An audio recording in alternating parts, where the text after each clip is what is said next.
Hi guys, I just wanted to make a little video um, about where I feel I'm at in this Kundalini process. One year in, I started getting pronounced symptoms about a year ago, I suppose. Um, yeah, started with the shoulders going a little bit, and very quickly this mark started to be put on my face. More aggressively at the beginning of the process in those first few months. Got a very bloody, messy head. None of it goes deep, it's just the skin. But anyway, so it's been about a year in since I've been going through Kriya and saw a mark on my face. So what's changed? How do I feel? do I feel any more like a Buddha a year into the process? And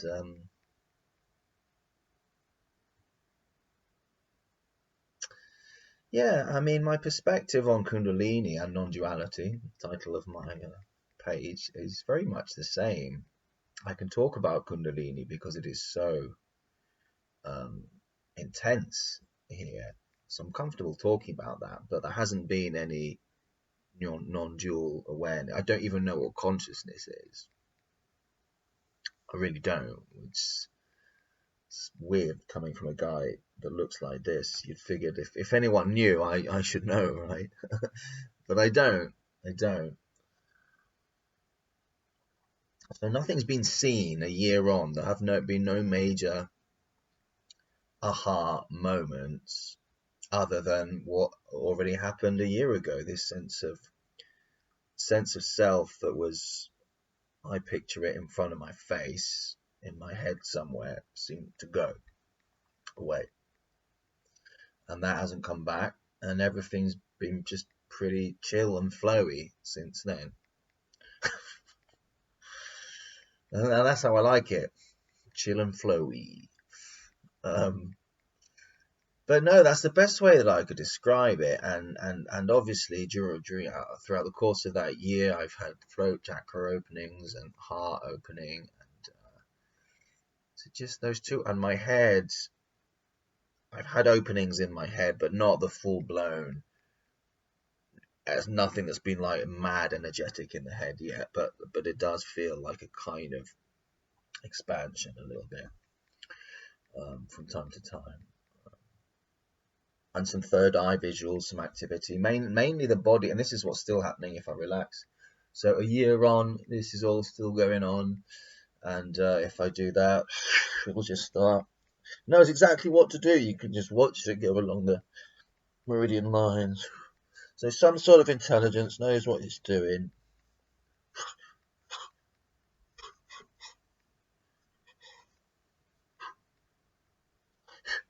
Yeah, and that'll just carry on. And it's got quite intense in terms of the Kriya. And it is very much as it says in the texts, scriptures, and things like that. You know, they're quite accurate. It does it's making its way upward, northwards. Certainly, I've had my attention recently. If I do that, well, that's just okay. That's just going into more Kriya. But yeah, my attention recently has gone to my crown for the first time, and I kind of instigated that myself because I'd not had much activity up there, and I thought, I wonder if I put my finger there, and it suddenly went, and now there's more and more attention going there, you know. So I'm guessing I won't see what consciousness is until this thing comes out my head, and I think that's the way it's heading. I think with the mark and everything, I think this is just going to keep going up, and I guess wake up this bit and then finish there. That's the way. If I take my experience to be as it is from what I can gather, from what I'm feeling, I think that that's what's happening.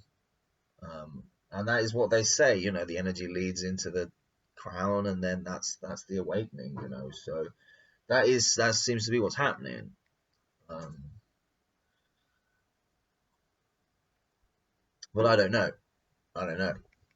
I don't really know. I have no clue what's going on, really.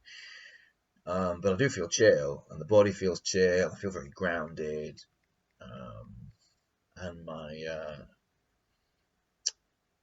my day-to-day experience, my moment-to-moment experience. That's so. Without being able to talk about consciousness and non-duality, let's throw that out for a minute. Let's just talk about day-to-day experience, and that is completely different.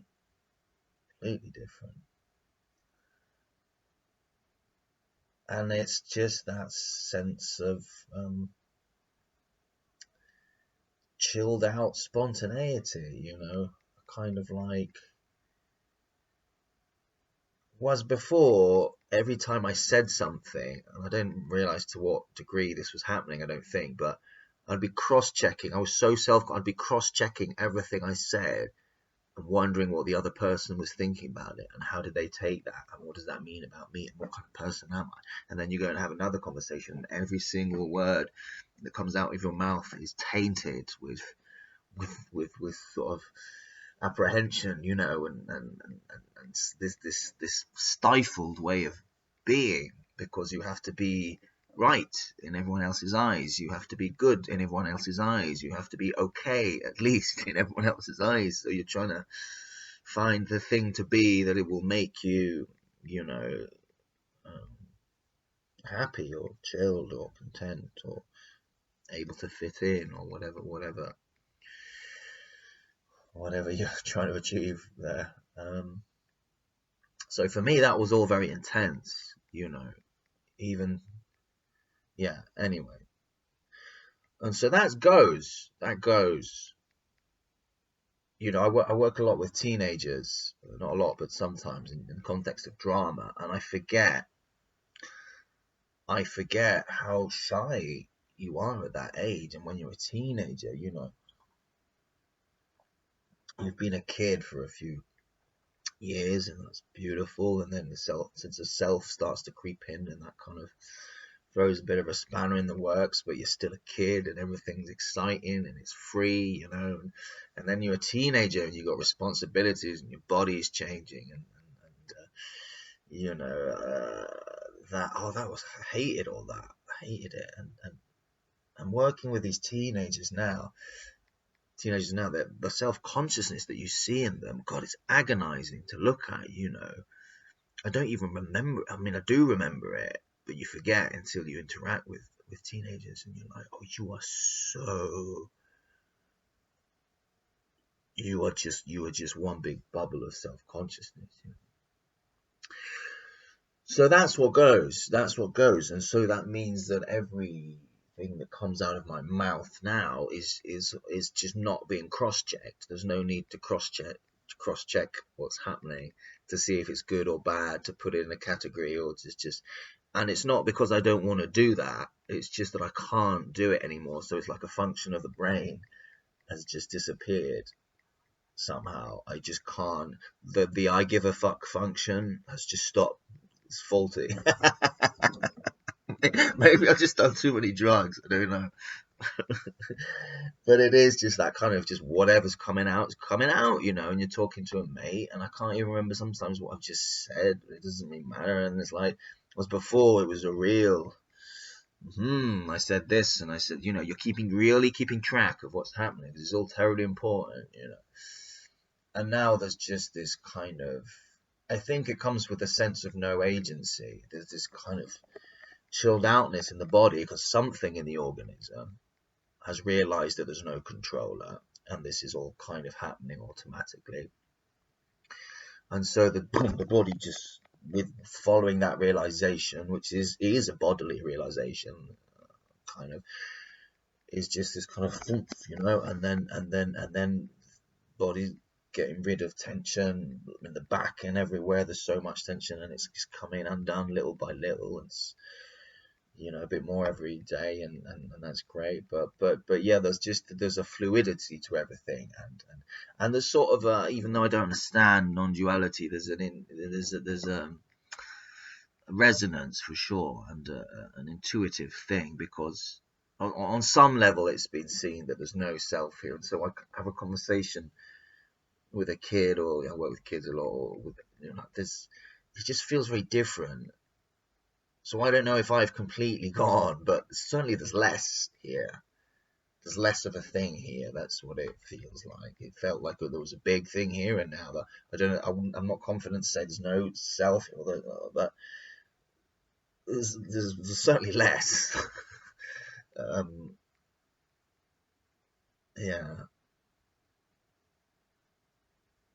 So the picture is now, it's like, so you in the past you were talking to other people and they were the picture, they were the object, and then you were here, and now this body is also part of the picture, if that makes sense. Kind of feels like that. Less agency, less center somehow, but no sense that I'm outside the body either. So I don't know what I am or where I am or who I am. But that's not a problem at all, because since the less you know about all that, the easier life it seems to be.